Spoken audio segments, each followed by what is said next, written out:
Қырғызстанда. Біз сіздерді 8 наурыз халықаралық әйелдер күнімен шын жүректен құттықтаймыз. Денсаулық, амандық тілейміз.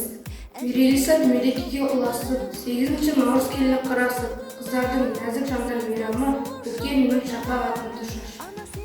Шуақты, көңілді, бақытты күндеріңіз көп болсын.